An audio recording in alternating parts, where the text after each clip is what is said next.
Hello friends, welcome back to the channel careers and courses. एक बार फिर से आपका स्वागत है। इसके माध्यम से हम आपके साथ वैकेंसीज, जॉब्स और एजुकेशन से रिलेटेड बाकी वीडियोस, कोर्सेज, मॉक पेपर्स वगैरह शेयर करते हैं।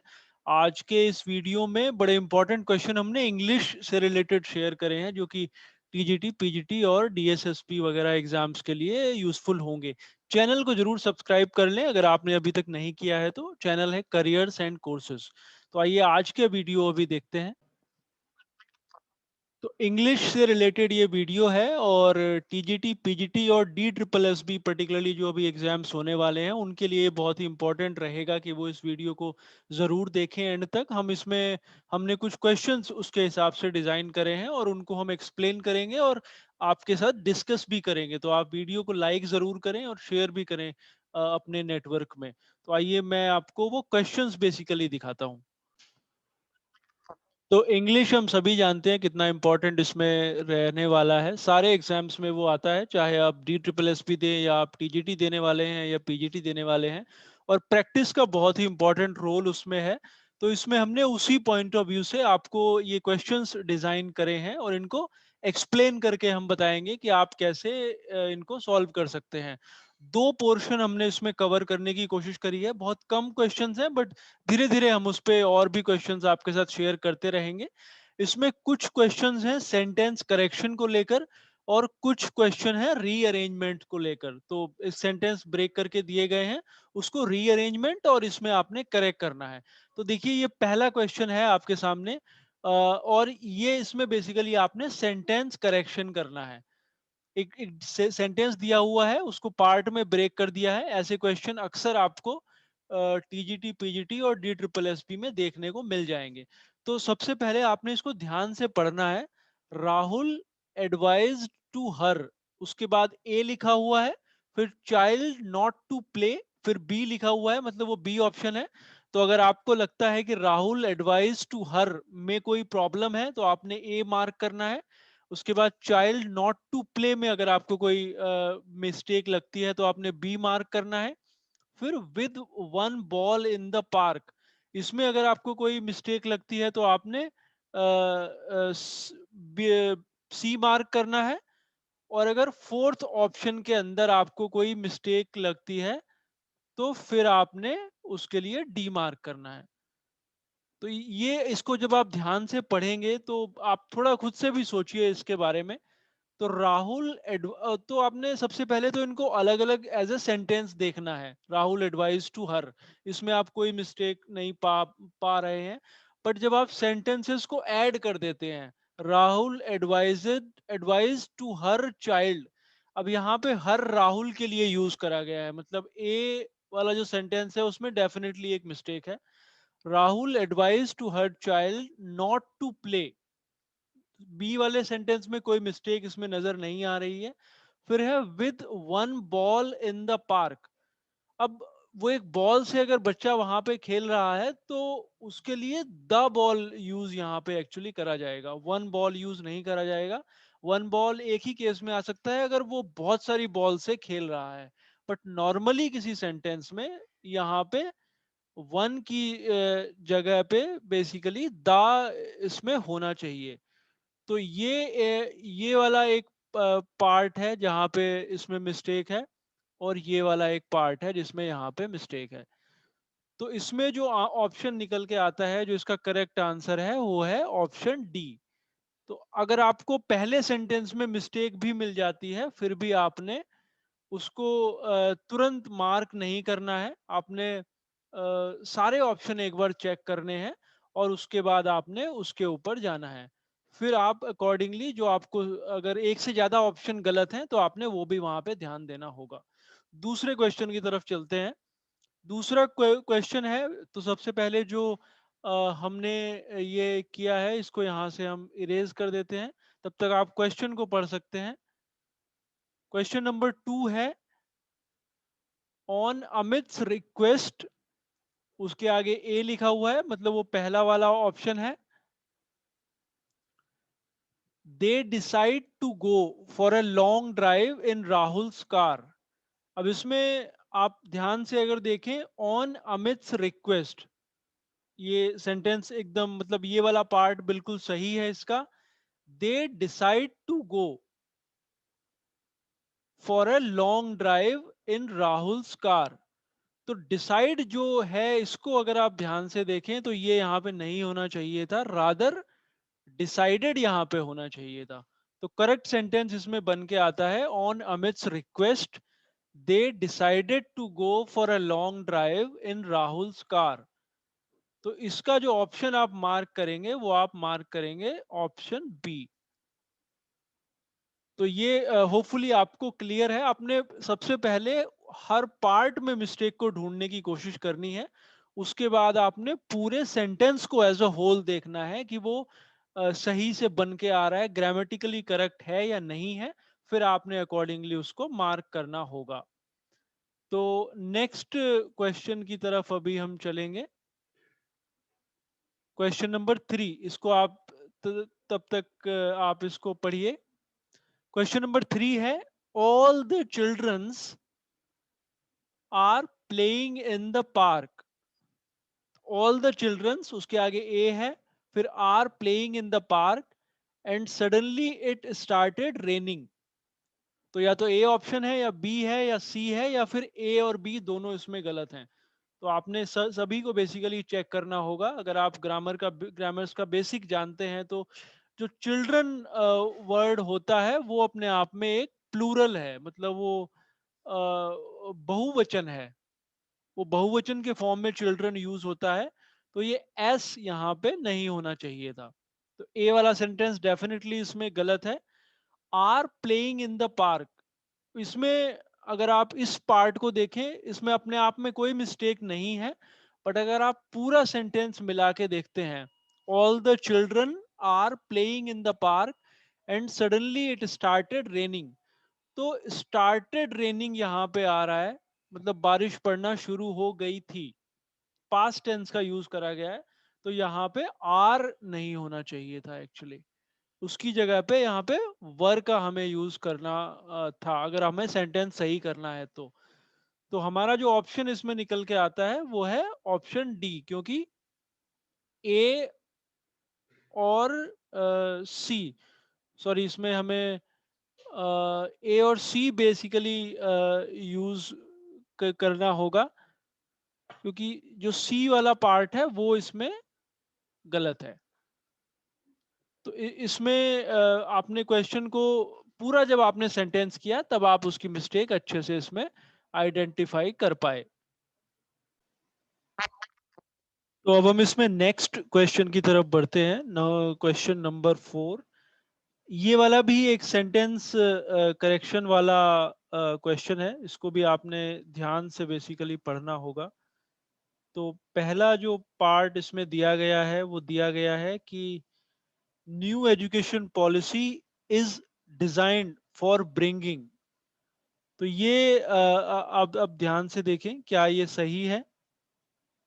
फिर दूसरा वाला इसमें दिया गया है, the fundamental changes in the Indian school and higher education system. तो new education policy is designed for bringing. अब फॉर ब्रिंगिंग आपने देखना है कि ये गलत है या सही है यहाँ पे इसका यूज। दी फंडामेंटल चेंजेस, इसमें कोई प्रॉब्लम नहीं है, बी में कोई प्रॉब्लम नहीं है।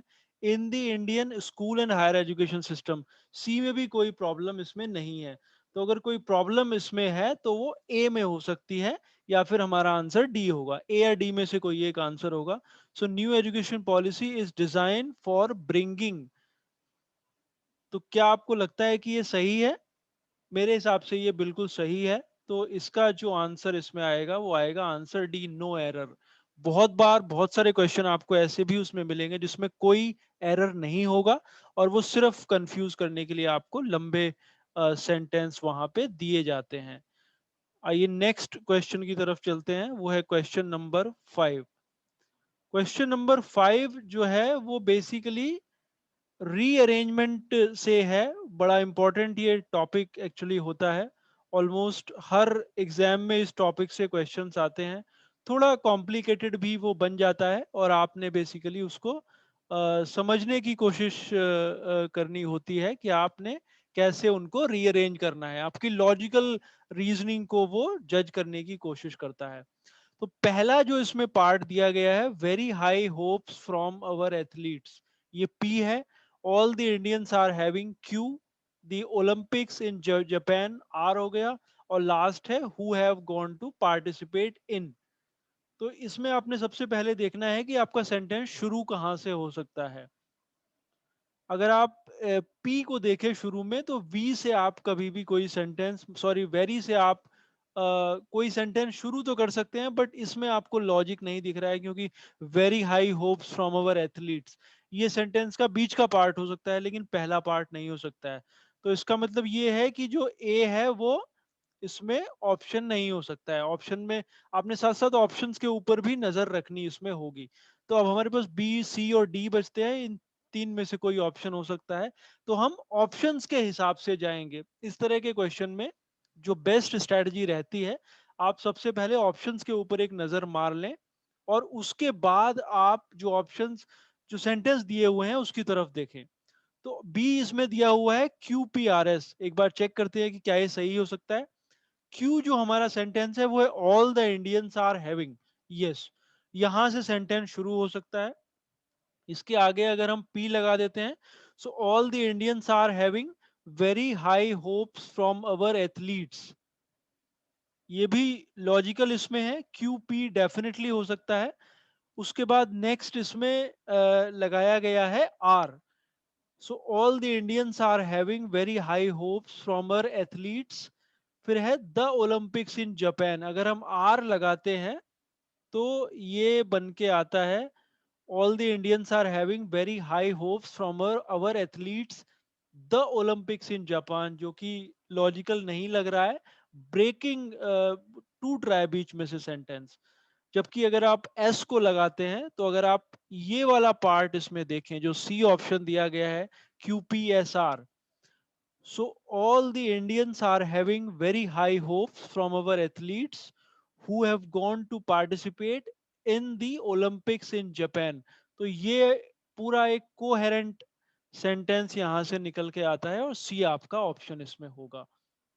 तो आपने ऑप्शंस पे नजर रखनी है, फिर जो सेंटेंसेस दिए गए हैं उन पे नजर रखनी है, और फिर आपने ऑप्शंस के जरिए जाके चेक करना है कि वो एक coherent, complete, grammatically correct sentence बनता है या नहीं बनता है। नेक्स्ट क्वेश्चन पे अभी हम जाएंगे, जो कि है क्वेश्चन नंबर 6। और क्वेश्चन नंबर 6 जो दिया गया है वो है, इसमें भी आपने अरेंज करना है सेंटेंसेस को। सबसे पहला जो सेंटेंस दिया गया है वो दिया गया है corona virus spreads, P. Next है the rate at which, Q, government to contain it and then makes it very difficult for the. तो कोरोना वायरस स्प्रेड्स इनकम्प्लीट लगता है, ऑप्शन के थ्रू आप जाएंगे। सबसे पहले आप पी से शुरू करके देखिए, कोरोना वायरस स्प्रेड्स लॉजिकल नहीं लग रहा है उसमें। पी के बाद अगर आप एस लगा दें, corona virus spreads makes it very difficult, incomplete sentence यहां पे हमें लग रहा है। क्यू से शुरू करके देखते हैं। क्यू में है the rate at which, the से बहुत सारे सेंटेंसेस शुरू होते हैं, तो the rate at which logical लग रहा है यहां से शुरू करना। उसका नेक्स्ट हम बी ऑप्शन चेक कर रहे हैं अभी, तो पहले वाला हमारा ऑप्शन नहीं हो सकता है। बी ऑप्शन हम लोग चेक कर रहे हैं, बी है the rate at which, Q के बाद पी लगाया गया है, corona virus spreads, the rate at which corona virus spreads, यहां तक लॉजिकल लग रहा है। फिर है इसके बाद इसमें अगर आर लगा देते हैं, the rate at which corona virus spreads government to contain it, बीच में से कुछ मिसिंग यहां पे लग रहा है। तो ये वाला भी आपका ऑप्शन नहीं हो सकता है। बट हमने देखा क्यू और पी बिल्कुल सही थे। अब हम देखेंगे बाकी कौन से ऑप्शंस में क्यू और पी आ रहा है जहां से सेंटेंस शुरू हो रहा है। तो हमारा करेक्ट जो ऑप्शन है वो निकल के आता है डी। आपने बिना ऑप्शंस को चेक करे भी कई बार आप आंसर के ऊपर आ सकते हैं। तो आपने सारी चीजों पे नजर रखनी होगी, सेंटेंसेस पे, ऑप्शन पे, उनके जो कॉम्बिनेशंस दिए हुए हैं उनके ऊपर भी आपने नजर रखनी होगी। नेक्स्ट सेंटेंस की तरफ चलते हैं। जब आप ज्यादा प्रैक्टिस करेंगे तो आप इसको बड़ी आसानी से सॉल्व कर पाएंगे। तो जो क्वेश्चन नंबर 7 है हमारा, थोड़ा इसका साइज मैं छोटा कर देता हूँ, क्योंकि ये क्वेश्चन थोड़ा सा इसमें आ नहीं पा रहा है।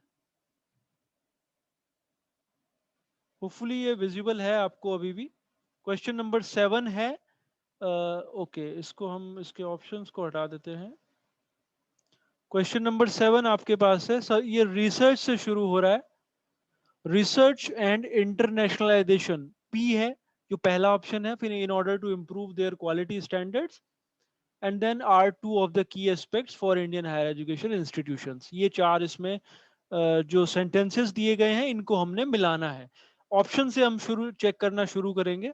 सबसे पहले पी से चेक करते हैं, क्योंकि पी और क्यू दो ही चीजों से शुरू हो रहे हैं सेंटेंसेस। पी से शुरू करते हैं। Research and internationalisation, yes, sentence यहां से शुरू हो सकता है। फिर नेक्स्ट ऑप्शन चेक करते हैं, इसके आगे आर हमें लगाना है। रिसर्च एंड इंटरनेशनलाइजेशन, आर है, are two of the key aspects. बहुत लॉजिकल ये सेंटेंस यहाँ पे लग रहा है। उसके बाद क्यू को भी चेक करना होगा। हमें इन दोनों पर ही इसको नहीं छोड़ सकते हैं, पी और आर सही है, क्यू पे भी चेक करेंगे। तो research and internationalisation are two of the key aspects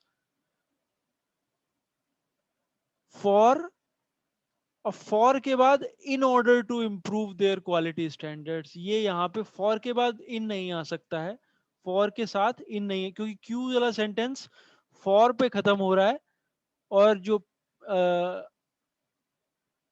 are वाला सेंटेंस फॉर पे खत्म हो रहा है, तो क्यू वाला सेंटेंस इन से शुरू हो रहा है। तो पी आर क्यू नहीं हो सकता है। बट पी को अगर हम दोबारा से हमने दे, पर पी इसमें सही है, मतलब लास्ट वाला हमारा ऑप्शन नहीं हो सकता है। पी से सेंटेंस शुरू होगा। पी से हमने फिर से शुरू किया, रिसर्च एंड इंटरनेशनलाइजेशन।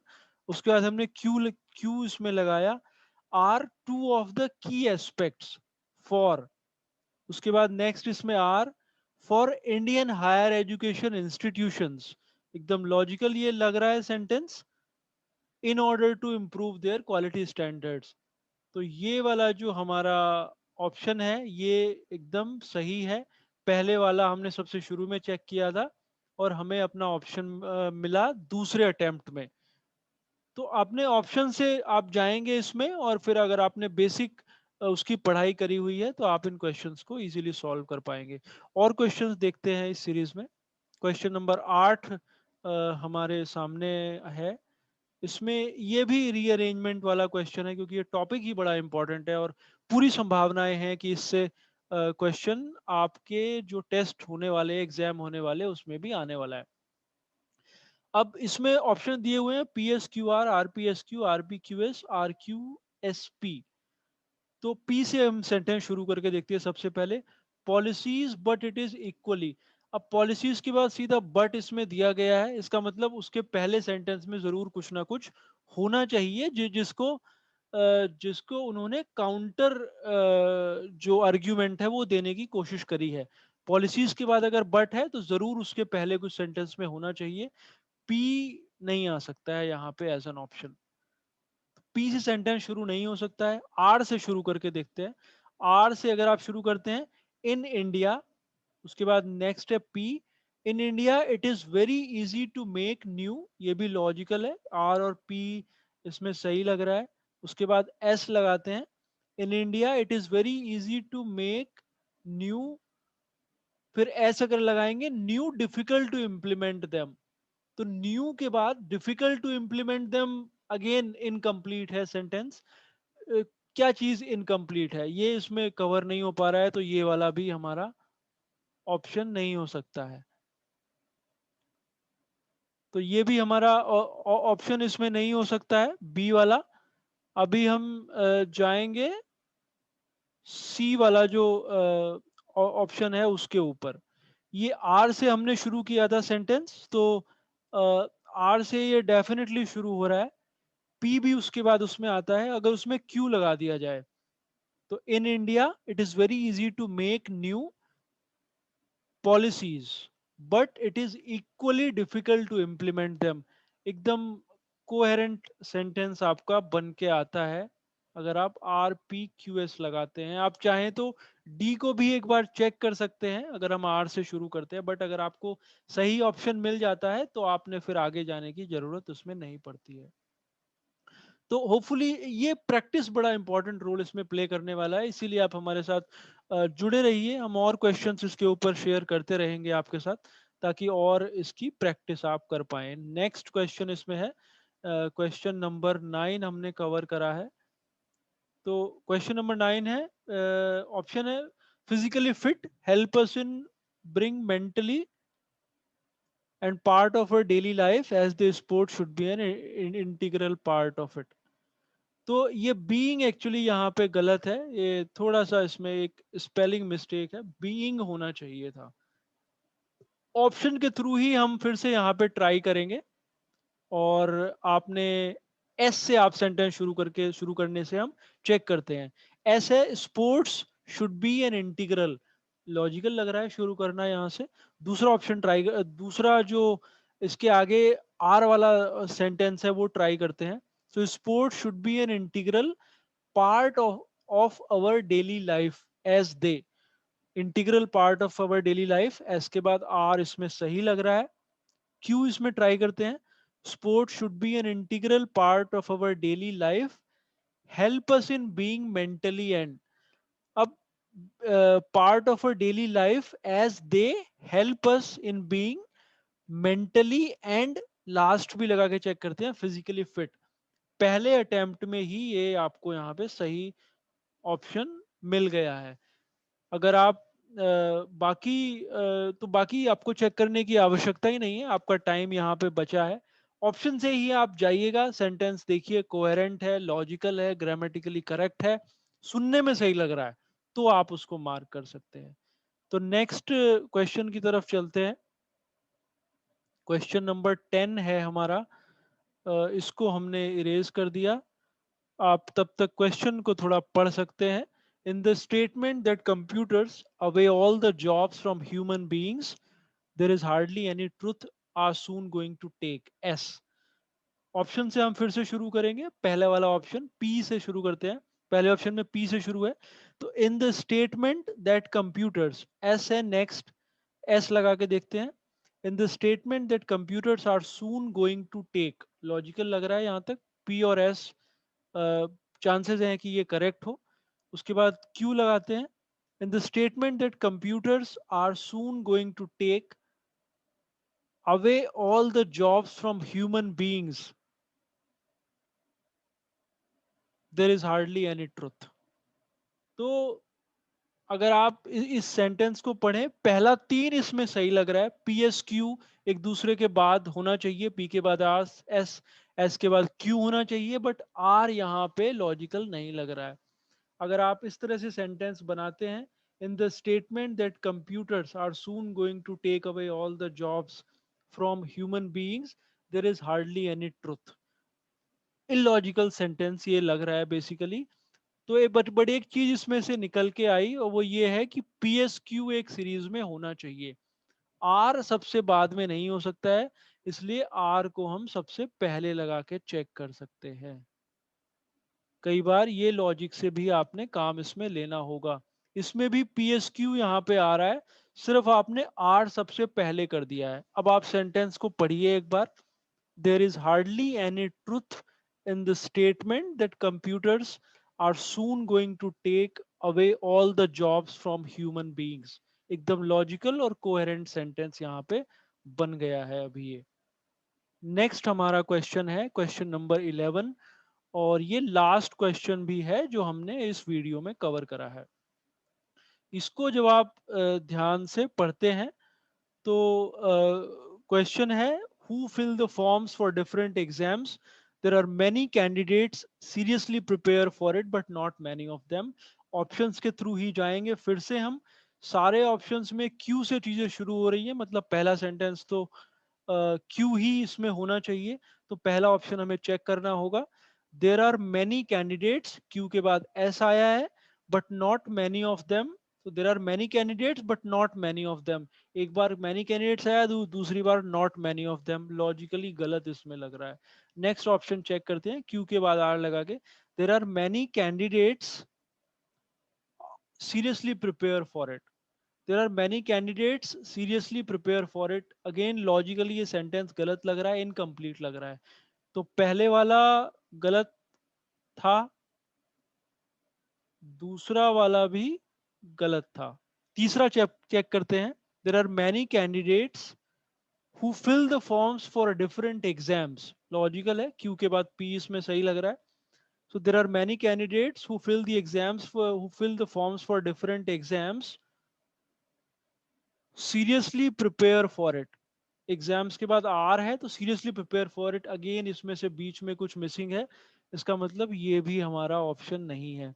तो अगर हम तीन को पहले ही हटा चुके हैं तो अभी हमें फोर्थ वाला जो हमारा ऑप्शन है उसको चेक करने की भी आवश्यकता नहीं है. ये तो ऑब्वियसली करेक्ट होगा अगर पहले तीन गलत हैं तो, क्योंकि चार ही ऑप्शन है पेपर के अंदर. फोर्थ को आप चेक ना करें. तो ये हमने कुछ क्वेश्चन इसमें कवर करे हैं, बड़े इंपॉर्टेंट हैं. प्रैक्टिस बड़ी जरूरी है, प्रैक्टिस करते रहिए. हम भी बहुत सारे क्वेश्चंस और कुछ कंटेंट भी शेयर करते रहेंगे इस वीडियो के थ्रू आपके साथ, और आप जुड़े रहिए इसमें हमारे साथ. Thanks for watching.